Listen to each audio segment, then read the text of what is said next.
client's dad with some things around his house and help him with his taxes. Good for you. Good for you. Yeah.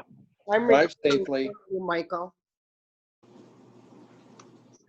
Okay, well, Michael's going to help us, work through how we would do this virtually.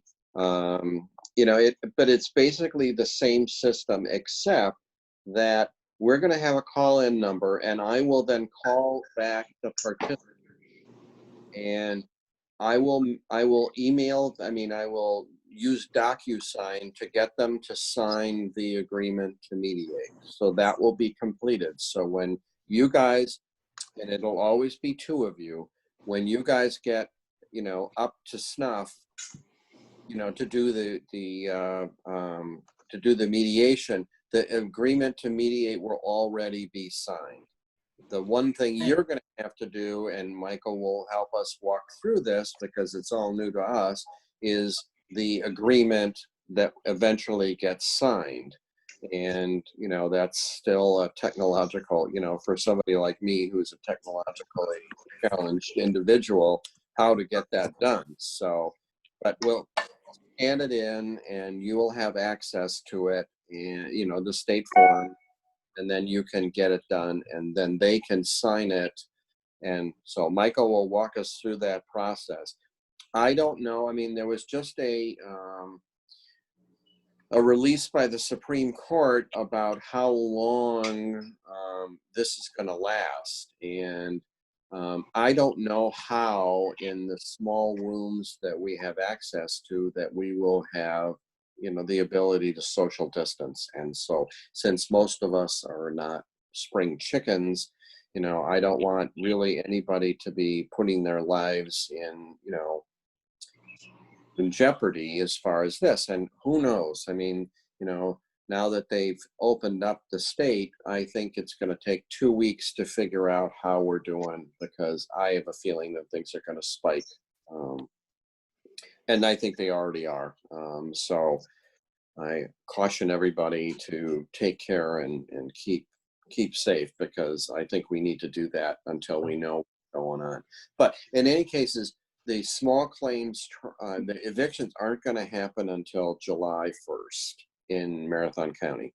And they're saying that the court trials, the small claims court trials, aren't going to happen until after Labor Day. So we have some time to be able to do these things.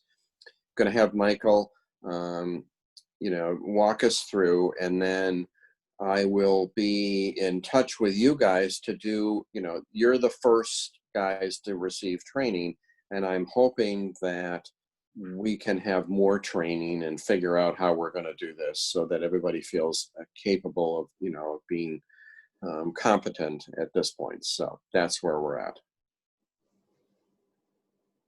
So Randy, are you going to be using the Zoom platform? Yep.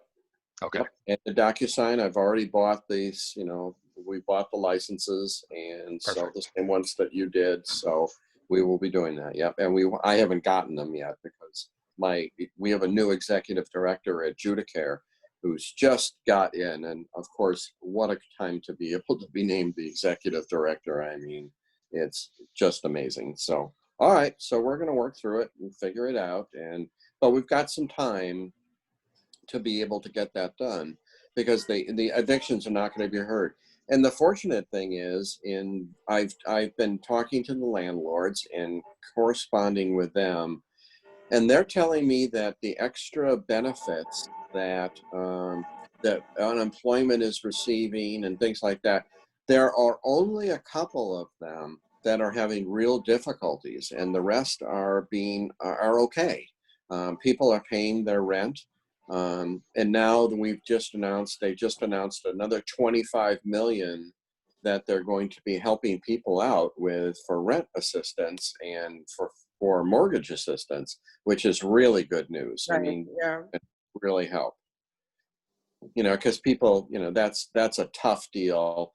And so the executive director, the new one, Beth Ann, is helping me reach out to the North Central Action whatever committee or program who is going to be administering the program, and we're trying to make an alliance with them to be able to talk about if we do these mediations, to talk about money. I mean, how do the landlords get money? I mean, they certainly need the money too. I mean, it's not like they're, immune from this and they can just simply, deny it. But it seems that a number of people are paying their rent, and that landlords are actually very good. Even the bad ones are really good about reaching out. Surely there are no landlords. Right. Even the bad ones that we all know are reaching out to try to help people to, to work through what they have to do. So I think, I hope this means that, our community is actually helping, and everybody's saying, okay, we got a problem, let's work through it together and let's see how we can do it. And I'm kind of optimistic that that's exactly what's happening. So, but in any case, we're going to be there and try to do this virtually. So Michael, it's your show. I still haven't gotten permission to record. I'm recording it, if that matters. Yep, I gave Denise the permission to record. Oh, okay. We don't need any other people to then.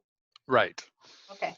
And So so now it's up to you, Denise, to figure out how I'm going to distribute that to the people. I mean, Bill Mansell. I was just going to ask you, who is our technical? Michael, we're going to designate Michael as the guy who can do this. So you just ask him how to distribute it, and send him an email, and I'm sure he'll be glad to respond. Right, Michael? Of course. Okay, thank you. Okay, all right. Your show. So let's start with the recording. So this is actually something that people have asked quite a bit with mediation is, these are mediations, and so they shouldn't be recorded. And so the fact that all of you right now on your screen can see that this is being recorded, when it's not being recorded, it won't show up. So there's, it's a proof to them, that the Zoom system, the Zoom platform actually alerts you if you are being recorded. So, right now you can see that it's recording, and so that is your alert that this is being recorded. So when you're doing a mediation, that will not be turned on. So there won't be that, so you can tell people, no, you would be alerted if this was being recorded, so this is not being recorded. Now, is there any way that I can stop people from having their cell phones like just off the screen and recording what's on screen? Of course not. There's no way to do that. Just like there's no way to have them have it in their purse or in their briefcase and recording that way. So, there's not anything we can do that's going to stop all of the bad behavior. But at a minimum, we can assure the parties that it is not recording through the Zoom platform, because it would be alerting them if it was. So that's one nice thing about the Zoom platform.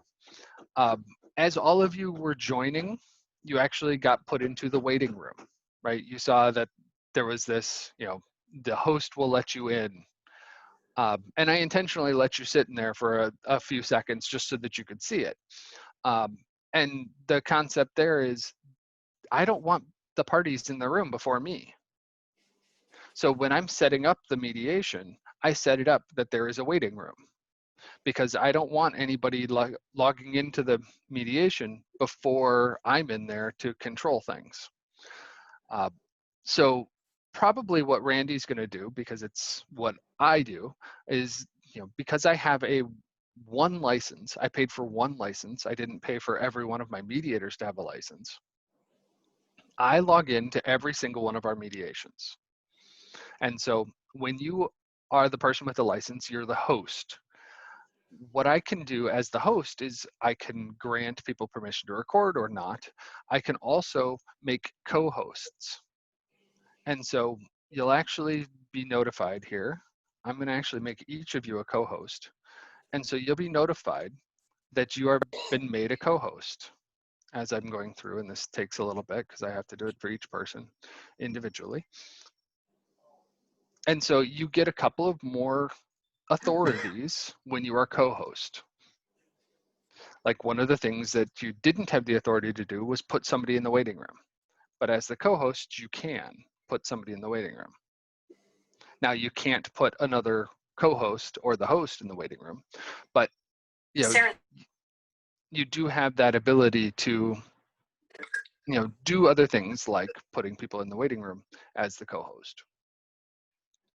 So when I'm running the mediation, what I will do is I am the host, I make my co-mediator the co-host, and then we move forward. We let the parties in out of the waiting room, and then, you know, do our normal introduction just this way.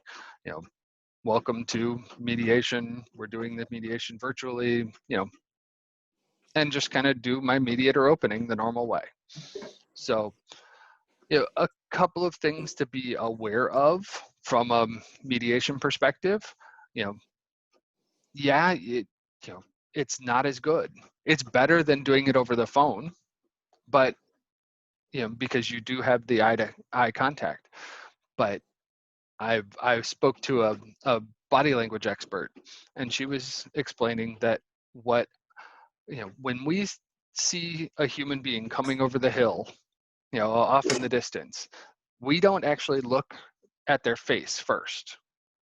You know, we think that that's where we look first, but actually our history, our biology has us actually look at the hands first.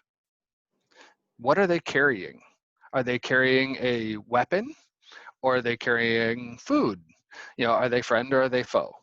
And so that is something you can't see when all you can see is from here to here. You can't see my hands unless I'm talking as part of this format.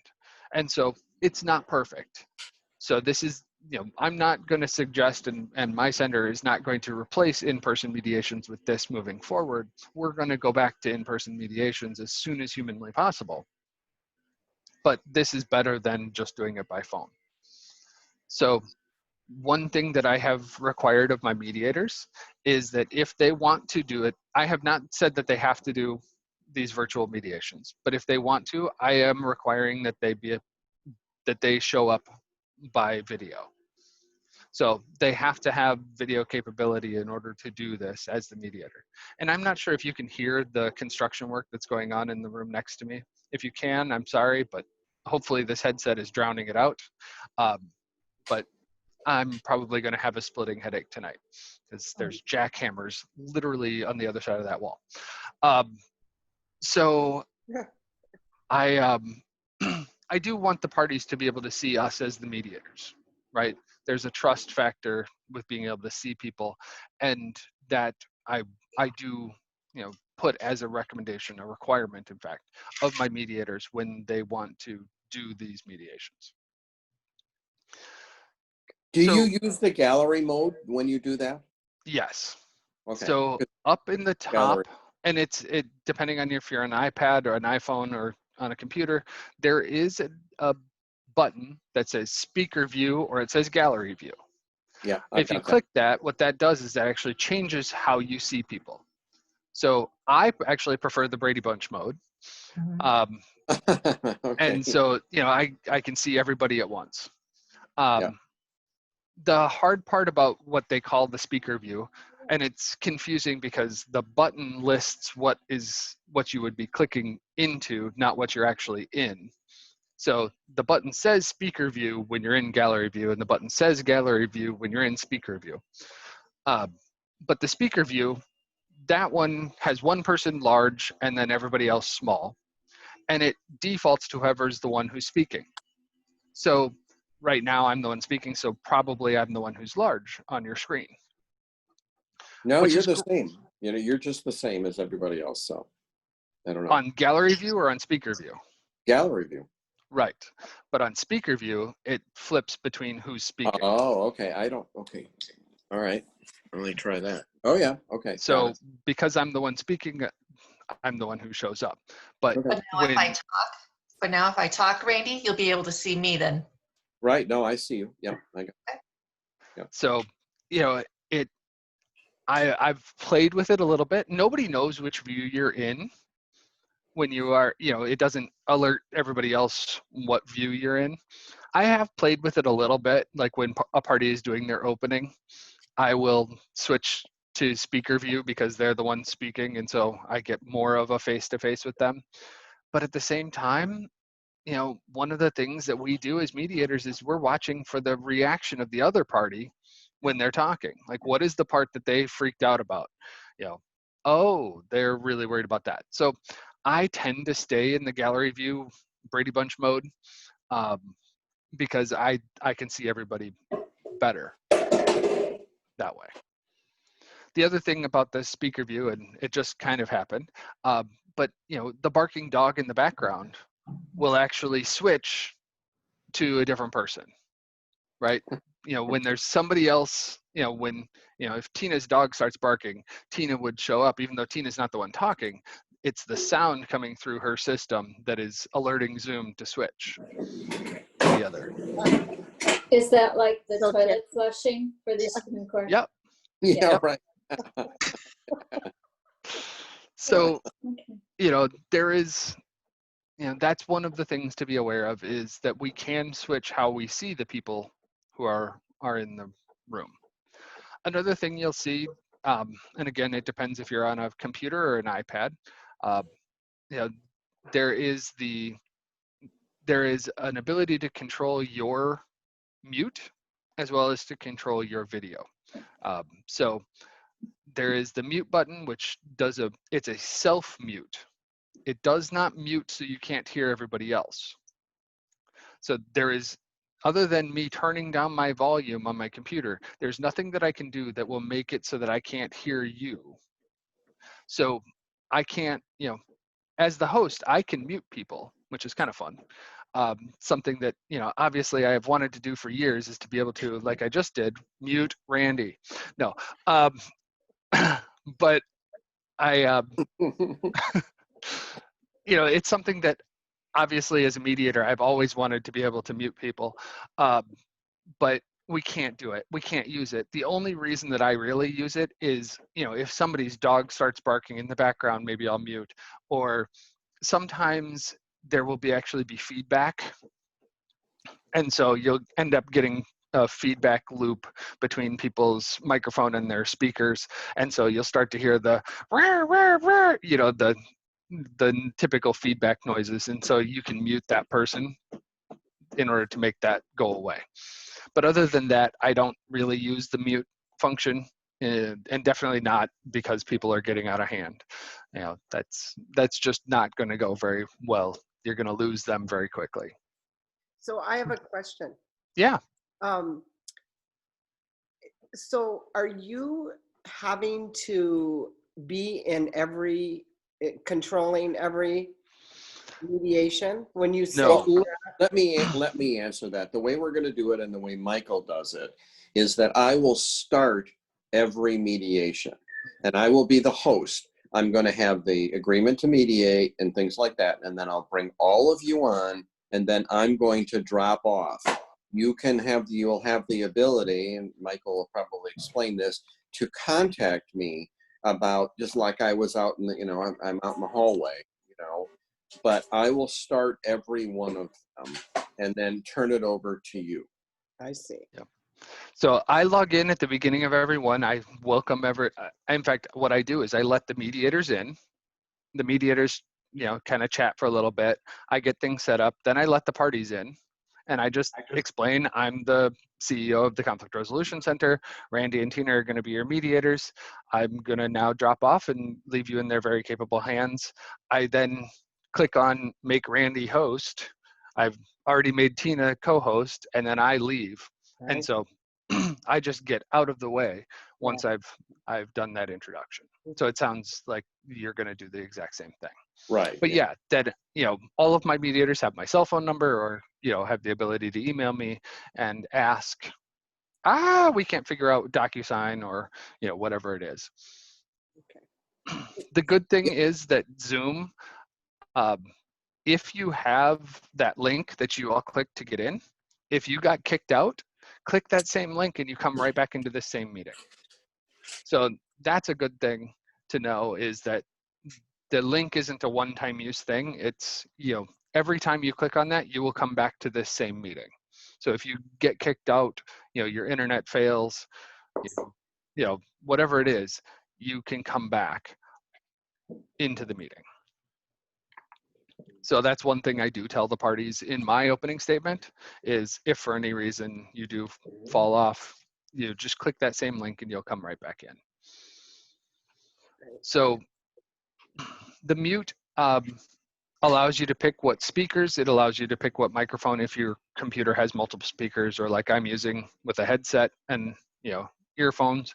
This helps because you don't hear the jackhammers, and you also, my assistant on the other side of my wall doesn't have to listen to me screaming at my computer the whole time. I can talk more of a lower volume and get it through. So that works well for me, but this is also, something that I've purchased because I know that I'm going to do a lot of these. The stop video, same idea. If you do click on the stop video, you'll end up looking like Jeff, and I'm trying to remember who was listed as owner. Carol? Okay. And so the nice thing is, that there are other people on the call. Even though you can't see them, you can still see them, or at least see that they're there. Another thing that I do like about Zoom is that, yes, and Donna is proving it, that you can do this from an iPhone on the road, so you can do this from a smartphone, and that's totally fine. There are people who don't want to do it that way. They would rather just pick up the regular old phone and call. Zoom allows that too. Now, that's up to Randy on whether or not he's going to allow people to take part in that way. Yes, I mean, yeah. So, do you allow it? Yes. Yeah, I will allow it. And I don't see any downside. And we have to do it now. So, okay, right. Fine. So what you will see is, instead of the name, like it says Jay Patsky, you would see actually a telephone. And so it just tells you that there's a phone, and it gives the phone number that they're calling in from. And so you don't know necessarily who that person is, but you at least know that there is somebody else taking part in it. Now, to just show you, one of the things that I have done is, when I stop my video, I've actually added a picture. And so you actually see my center logo instead of seeing like you do for Jeff or Carol. And so it's as easy as clicking that button once to stop, clicking it again and it starts, and I'm right back. But it doesn't affect my ability to talk. It's just turning off my video. So if, somebody is, if my assistant needs me to sign something, I could stop my video. I could go in and, sign the document and then start my video again once she leaves. Or, as the host, I have the ability to stop your video also. Again, this is not something that we use lightly, but I don't know if any of you saw, there was actually a hilarious video of a woman who forgot that she was on a video call, and she actually went to the restroom and took her laptop with her. And so, yeah, everyone was like, no, but yeah, nobody thought to click stop her video in time. But yeah, it was a bit of an awkward situation. But again, as the host, you do have the ability to stop somebody's video. And that would be about the only reason that you'd want that. Somebody walks through in the background in a way that isn't appropriate, whatever that might be, you could stop the video in that way. Zoom has actually updated their features a lot since I've been doing this. One of the things they used to have was that you didn't have to have a password on your calls. The problem was that the account number is just a 10-digit code. And so people were doing what was called Zoom bombing. And so they would just randomly type in 10 digits, just like we used to do when we'd prank call people back in the day. And, they would just randomly pop into your meeting. And so, obviously we are setting up passwords. We're doing things to make it so that it's a safe environment. One of the things that you as the host have the ability to do is to lock the meeting, which allows no more people to join. And so that's something you can do. I actually don't use it very often, but it is something that you can do. Michael, where do we get these instructions from about how to lock people out? Because I mean, we're going to ask these fine people to be co-hosts. I'm going to be off the air waiting on my cell phone if they got problems. Where do we get the instructions for this? Through training, through just practice. Okay, all right. So I mean, and basically then, what you have done is to go through some role playing. And I don't know if we need to role play the mediation, but we probably need to do some role play as co-host. Okay, here you're all of a sudden you're the co-host, and to go through the stuff. And I'm gonna have to go through some training to be able to go through training with these fine people, because I'm not sure I know how to do that. So, and I mean, I'll be honest, when I did the initial training for my mediators, I did it 4 times and I limited it to about this many people. Then from that group, I then did another round of, as Randy was referring to, the role plays, where we didn't actually role play a mediation, we just did the technology role play. And so I limited those to 4 people. So then I had to do like 300 of them, and I feel like they never ended. But walking through, how do you do this? And so, did you record any of that? The trainings, yes. The role plays, no, because the role play is more about I know, but actually getting your hands dirty. Right. I mean, the training though is about how to use the technology. Did you do that? Yep. Okay. Can you send that to me? It's exactly what I'm giving to you guys right now. Okay. Wonderful. It's this exact same thing. So. Okay. All right. Good. All right. Another thing that you will notice, and again, it depends on if you're using an iPad, I think it's at the top of the screen. If you're on a computer, it's at the bottom. You'll notice there's a chat function. The chat function is a never-ending source of consternation for me, because I don't know if I want people chatting. There's really awesome things that I can do, like I can send a message to everyone. And so you probably all just saw it pop up that I just said, hi, everyone.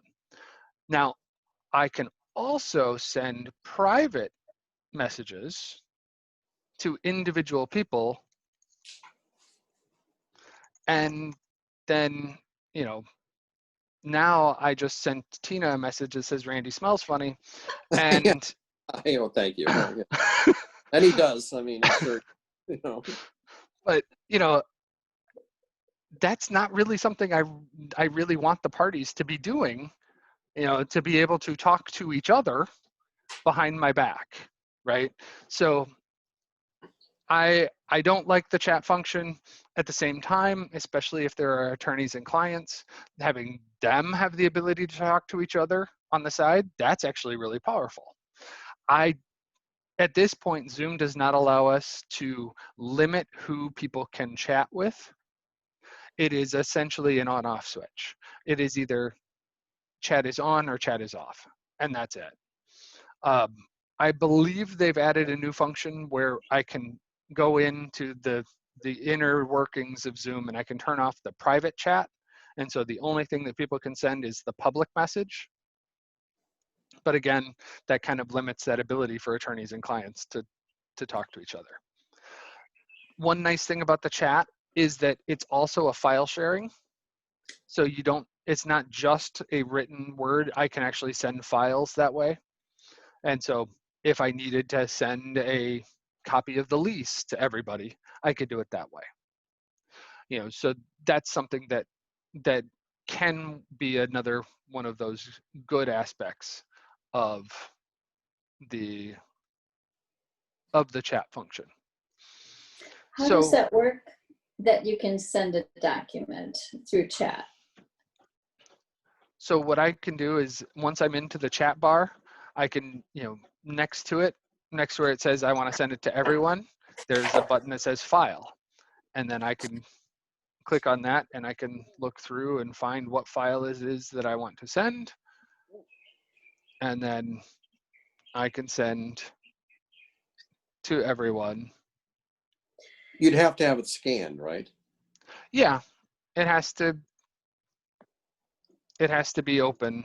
And it looks like for some reason it's not letting me send you something right now, but I'm wondering if that's not a function of my being on the county system right now. But yeah, I mean, you can send pictures, you can send files, you can send other things. And I'm curious. Yeah, so it let me send a picture of myself to all of you, which is a little weird, I know, but it did not let me send a document to all of you. So it may just be a function of, I'm not really sure what, but it does allow you to send files that way. So Michael, yes.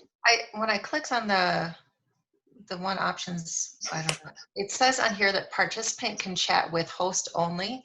Would that be something that we can just maybe leave it at that option? So if they, Yep. Okay, that'd be a better one. Right. So then, yeah, I mean, that can be helpful. You know, We're as I asking said, these people to be really pretty techy, and you know, well, right. And so that's actually one thing that, you know, you can use this as much or as little as you want. And so, you know, with all of these Zoom functionalities, you know, this is more for the mediator than it is for the parties. They don't need to know how to send files very often. And so, you know, and really, if they really need to send something, they could do it in a different way. They could And email it. I encourage my mediators that you know, avoid documents, avoid arguments about legal things. Look at the, you know, you'll look at the lease and say, oh, well, it provides this and this. Well, you know, it's really kind of not, you know, relevant. You know, it's Right. about. So I don't think we're going to encounter that as much as we think, but you know, we should know about. The other thing that, and this is actually what I prefer, is the next button on my list, which is share screen. So you have the ability and I have the ability to share our screens. And so right now you are looking at what is up on my computer right now. And so this is our divorce agreement form. And so, you know, I can start writing, you know, John gets the house, you know, Sally gets everything else. I don't know how I for some reason have this thumbnail. Yep. How do I get back on the big thing? You can't, because right now you're viewing my screen. So one thing, you know, you can drag it to make this what your thumbnail is larger, but it's also still going to have you seeing what I'm sharing as my screen. Now you can only see, you can't control. So if you type, it's not going to type on my screen. So, but this is actually how we draft agreements. Once we've mediated to the point of getting to, okay, let's, you know, we've got an agreement, let's start writing it up. One of the mediators shares their screen and types it in front of everyone. Can the other co-host type onto it or not? Nope. Okay, Nope. so It's a one-way thing. You pick a mediator that's going to draft the agreement. Okay. Correct. Yep. Just like you do with the pen and the triplicate form in person. Yep. Or I guess you don't use triplicates, but yeah. So yeah, you just have one person fills it out, and then, you know, they just hit save onto their computer, and then they have that one mediator has the agreement on their computer. So the nice part is, you know, you're doing this with a shared screen. Everyone can see this all at once, right? Everyone can see that I am, you know, that I'm typing it, and they can get an agreement on things as it goes along. Michael, where does it get saved to? Because I clicked save, it's saving it on my computer. So you can just choose somewhere to save it on your computer. Yes. And Oh, okay. personally, I would recommend saving it to your desktop because it's easiest to find. Okay. Yeah, and then once you're completely done with the mediation, then you delete it or move it to a file. Okay. But for now, that's where I would recommend you put it. So you will get a save as message. Yep. Okay. So when I send out to all of my mediators, you are doing the mediation on Tuesday at 2. Here are the parties' names. Here's their email addresses. Here's the Zoom link to log in. And here is the agreement form that you're going to use and I know that because it's a divorce case, I'm going to send you the divorce agreement. Or I know that it's a restraining order, so I'm sending you the restraining order agreement. Or I know it's a small claims case, so I'm sending you the small claims agreement. And so I send them the right agreement form that they need. So then they open that on their own computer and then they can share their screen to show everybody what they're typing as they're typing it in. And this is, again, where Randy was suggesting the role play can be a huge help, right? Me talking through it is one thing, but actually the function of doing it can feel a little different. Yeah, yeah, really, and getting it. I hear you. Okay, so. All right. So then you saw that we already talked about the record. The other thing, and the reason, excuse me, why I have picked Zoom over any other conference option is that Zoom has the best breakout rooms. And so essentially this is caucus rooms. So I can use, and only the host has the ability to do this. Co-hosts don't, which is one of the struggles I have with Zoom. But as I said, as Zoom continues to become more and more used, I think people are going to ask for more functionality. And so they've been adding more things on a daily basis. Oops. You spotlighted your video. What does that mean? It made you big on everybody's screen. Oh, Hi, Denise.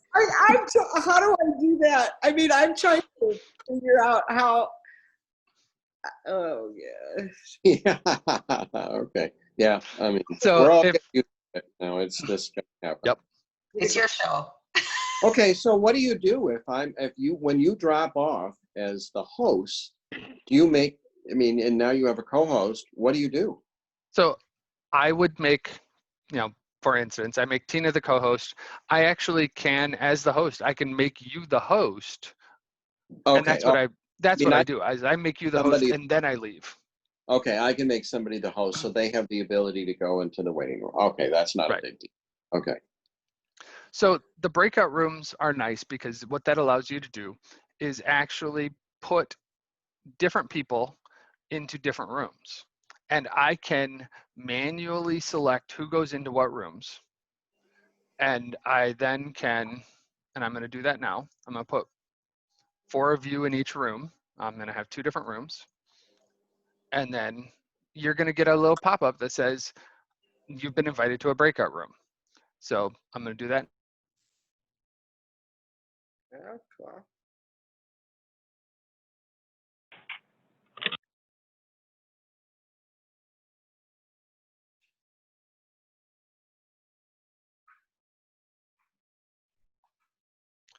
So now we're in a breakout room. The other group can't see us. We can't see them. They can't hear us. We can't hear them. Oh. And nobody is in that main room right now. So Michael, Yeah. How does the chat function work in the breakout? that's a good Same question. way, but the other guys can't see our chat? Correct. It only allows us to talk with the people who are in this room. Oh. That's cool. So This is any cool. document we share in the chat is only for this breakout room? Yes. Okay. All right. So Got I'm it. going to go see the other breakout room so that they know that I'm not forgetting about them. And then I will actually come back in I'll call you back in just a little bit.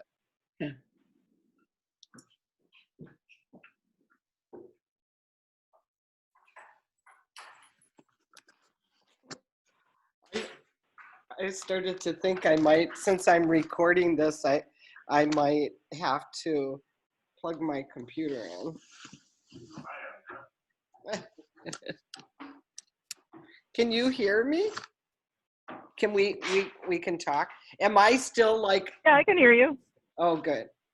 I'm not still big on your screen, right? Or whatever it was. No. That you did. Okay. You're doing good, Denise. Hang in there. You know, that's so true about going to the bathroom because I FaceTime my kids a lot, and that has happened to me. You know, I don't wanna miss anything, so I take it and they go, Mom, we don't really need you to be in the bathroom.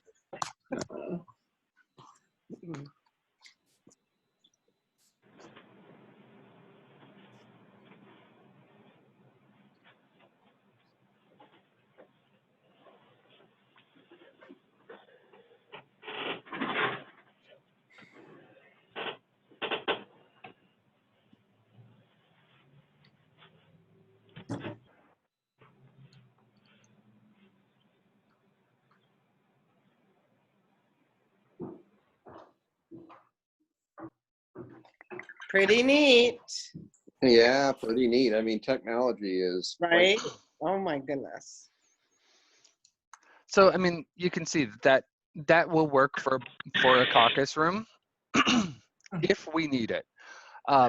What I've found that actually is if there's not an attorney and a client, you know, if it's just, you know, husband and wife in a divorce case, you know, 4 people on a mediation, what I found that works better and is more, it's easier to do from a technological standpoint and understand from the mediator's perspective is to just put somebody in the waiting room again. And so that allows them to just kind of be silenced out of the, you know, they can't hear, they can't see. They just get that white screen like you got on your way in. And then that is, you know, essentially just like when we kick them into the hallway. You know, it's the same idea as we're just kicking them into the hallway as opposed to giving them a different room to sit in. So I find that to be a lot easier because, you know, if you put your cursor over somebody else's video on the screen, you'll see that there's like a 3 dots that show up on the corner. Yeah. That gives you the options to, you know, to do things. And one of the things that it, you know, one of the things you can do, and you can't do it to a co-host, which is why you're not seeing the ability to do that right now, but you can put somebody into the waiting room. Oh, neat. In that way. So if we needed to, you know, actually what I'll do is I'm going to do that to Randy right now. I just withdrew his co-host permissions. And so now I can actually put him in the waiting room and he's gone. Oh, I see it now. Okay. So now he's gone. He's in that white room, you know, that you were all in on your way in. And now I have to let him back in. And there he is. So that's a very, you know, from a functionality perspective, it's a lot easier to do that, to just put somebody in the waiting room. Instead of assigning people to Yep. different rooms. Yeah, that makes Exactly. sense. Yeah. So it's an easier method of doing that. So that's my recommendation when you're just putting one person into a waiting room. So that kind of walks through the actual mediation. I mean, letting people in from the first place, talking to them about the technology, the speakers, the microphones, the cameras, the recordings, the, you know, the breakout rooms, sharing your screen to write the agreement, but then how do we get them to sign it, right? That's what's left to figure out. And so what I have been using and what Randy has decided to use as well is DocuSign. So DocuSign is a web-based program that allows for signatures. This is being used by lots and lots and lots and lots of companies. And it's also being used by the courts. So, I mean, the courts are recognizing that this is a valid form of signature. So for this demonstration, I'll just show you what we do. So what I have is I have an account. And I give my mediators the ability to log into my account in order to send this along to the parties. So what they do is once they've gotten their agreement completed, generally what they do is they say goodbye to the parties, and then they go through this process without the parties in the mediation. So it's really kind of it's a very simple system. You can click to add new documents, or if you have the document on your desktop, which I actually do, and you can't see that, but I just grabbed it off of my desktop, and now you can see I'm dragging it in. I can actually drag and drop the document into this system, and it says, okay, let me read your document. And it says, okay, it's a one-page document. And so what do we need? Do you want to add more documents or just the one? Well, let's just do the one. And how many people need to sign it? Well, in this case, we're going to have Randy sign, and we're going to have me sign.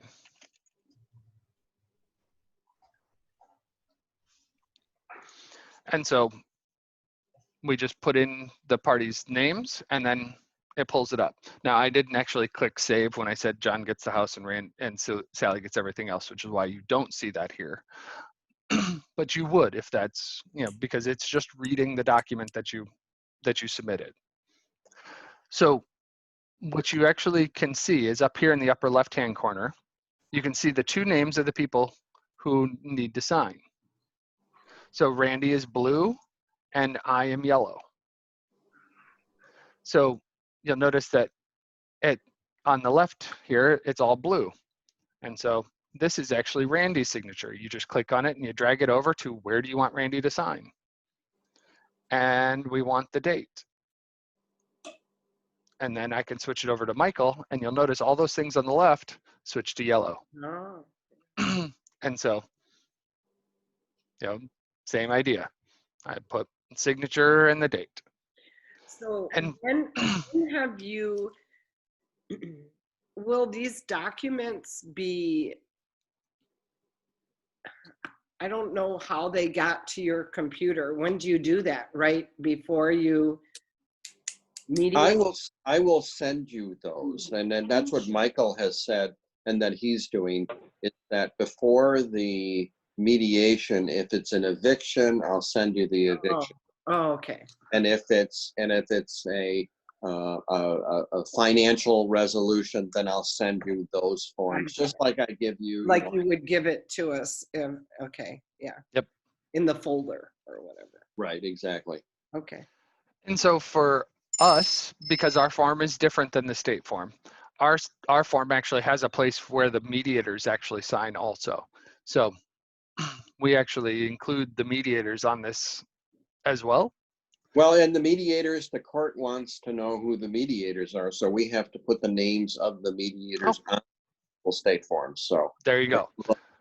And so you can do that through this, where you can use their name, and some people like this anyway, that you actually have the not just the signature, but also their name. Oh, yeah, that's the signature. You can do all sorts of fun stuff. I will recommend stay away from things like stamp, because that gets really complicated, because the stamp is actually like either Japanese characters or Chinese characters, and I can't remember which. So, just stay away from that. But, you can put a lot of different things into the agreement. You then click next because you're done.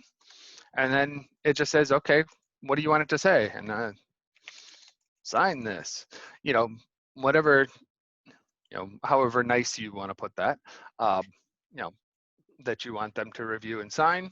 And then it just kind of walks you through again, who is it being sent to? What do they need to do?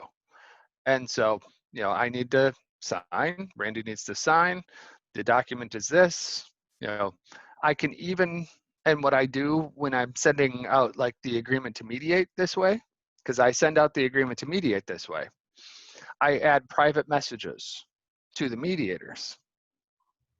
And so only to the mediators do I send a message that says, you know, thanks for mediating, or whatever it is that I need to let them know about this case. And then I click send and it goes off. And so I'm actually going to click send. So sorry, Randy, you're going to get a random email from me. But it's very simple. So I'm actually going to stop sharing for a moment, and then I'm going to pull up my email address, my email, and show you what it looks like from that end, you know, from the recipient's end. Any questions while I'm doing that? So that document comes up as an attachment? No, that's a good question. What it actually comes up as is you click in to DocuSign, and then DocuSign, again, just like Zoom, works on iPads, works on iPhones, works on computers. You can do it in any number of ways. But again, they will have practiced this because they will have received the agreement to mediate before the mediation starts, right? So Randy will have sent out the agreement to mediate, and so they will have already done the agreement to mediate this way. And so let me share my screen and show you what it looks like.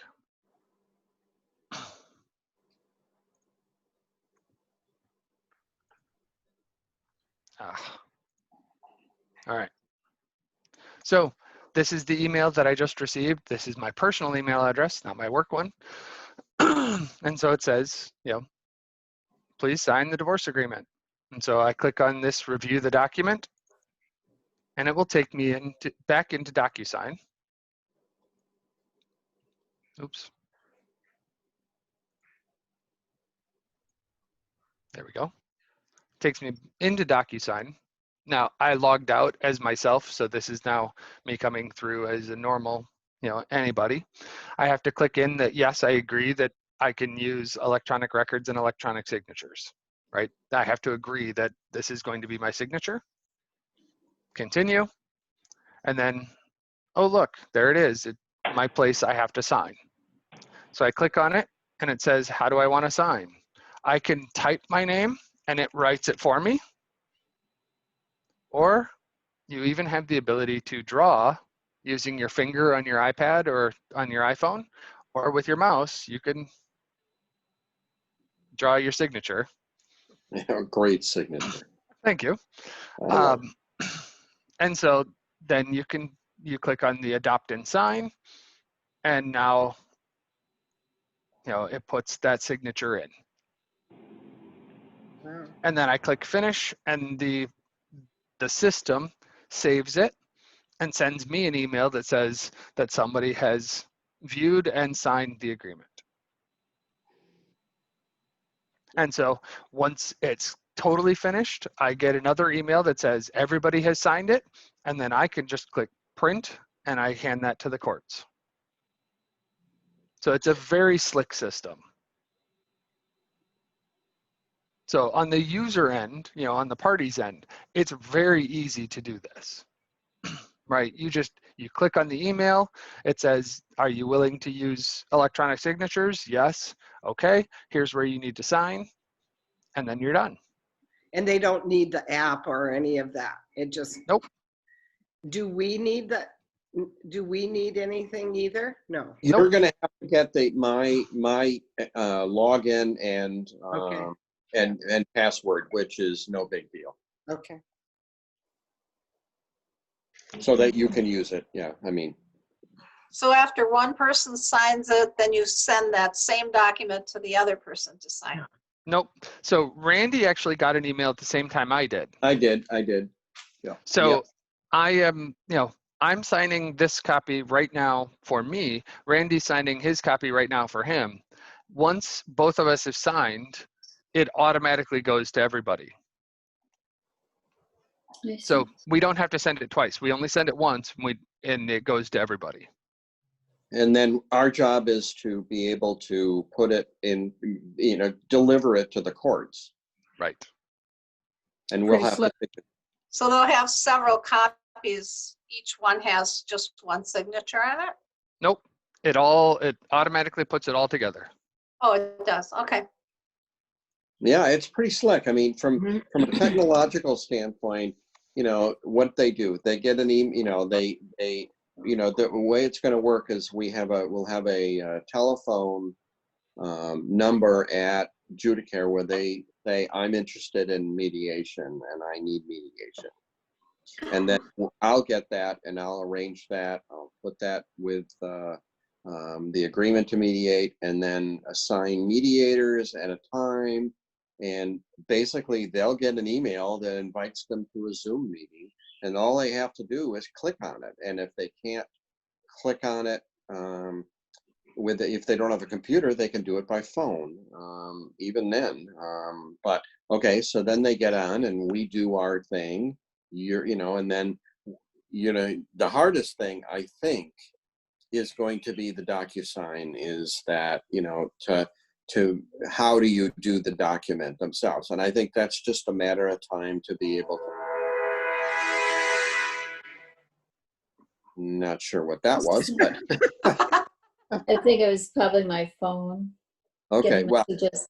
okay. So what do we tell them once they sign this, that it's going to be reviewed? I'm sorry, say that again, Ken. Like normally the court commissioner says she needs to review everything before it's going to be official? submitted. Yeah, it'll be submitted to the court, and if she doesn't like it, well, we'll have their phone number and and try to redo it to what they want. I mean, that's a good question. That's a really good question. But what do we do with her? I have no idea what we do with her. So I'm just wondering how once we get them this far, they get you're going to do the best. notification You're from going the to do court. the best. You're going to do the best you can. And Michael, is there a way they can share that with me?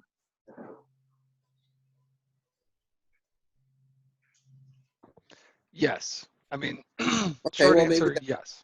Okay, all right. So maybe that's what we'll do, Kathy, is that you can, just like you do now, you walk out in the hall and say, hey, Randy, my guess is about 35% of the time I'm wrong.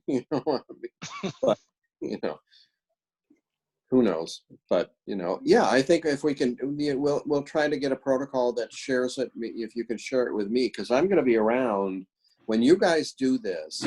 I'm going to be around so that I can, you're going to have questions and you're going to have things like that. And you'll all have my cell phone to be able to call and say, what the hell am I doing here? And what's going to go on? I mean, this is what's happened. So, I really want that to be. And so if we can share that, and, Michael, maybe you can, what they do, how do they share that with me? All they need to do is put you in as a reviewer on DocuSign. Okay, a reviewer. Okay, well, that's great. I mean, then they'll have more confidence that they do it the right way, because they're all kind of we're all on our toes trying to figure out what she wants and what she doesn't want. And she's just looking for ways to trip us up and do things. So, oh well, okay, so that's what we got to got to deal with. So, okay.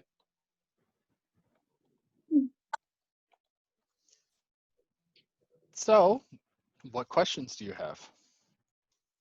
Well, I just want to say to you guys, I mean, this is your first introduction. I've done this training before, and I'm still confused. I'm still trying to figure out which way I'm going, what foot I go forward to. Yeah. And so I think we're going to have to get together and go through this. And I can, I haven't gotten my documents, my DocuSign login and stuff, but I want to give that to you so you can log in it and we can kind of share things and go through some additional training, because you're the first guinea pigs that I'm trying this off on. And you guys are pretty darn good at mediation. And actually, Michael says he wants to get back to face-to-face. We certainly in Marathon County want to get to face-to-face, and in the surrounding counties, we're going to do face-to-face. But as we try to go to Washburn County and Marinette and things like that, this is going to become the norm for us. And, I want to get everybody trained on this, including myself, who needs a lot of training on this, to be able to do more of it. I mean, even Denise can do it from Mexico. I mean, so she may want to do it from Mexico and want to take a break. But in any case, it's not location specified, and we can do more of this. And I think, we can provide those mediation services to counties that otherwise would not have anything, So I'm really looking forward to it. And, but I think we all need to, to get used to it and figure out how we're going to do it. So I will be back to you. I'm having a meeting with the county administrator and, Judge Strasser and a group tomorrow. So we're going to figure out where and how we're going to do this. And,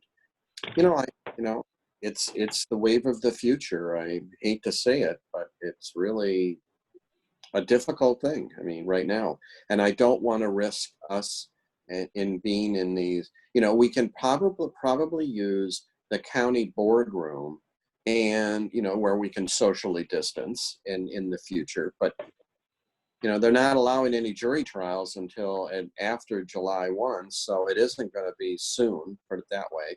And small claims court cases aren't going to be until after Labor Day. So that's going to be something. And then we can use that down. There's a jury room downstairs, and there's also a jury room in branch 1 that we could probably social distance from. But it depends on what happens. I mean, the way the state has opened up, who knows whether things are going to spike again. I have no idea.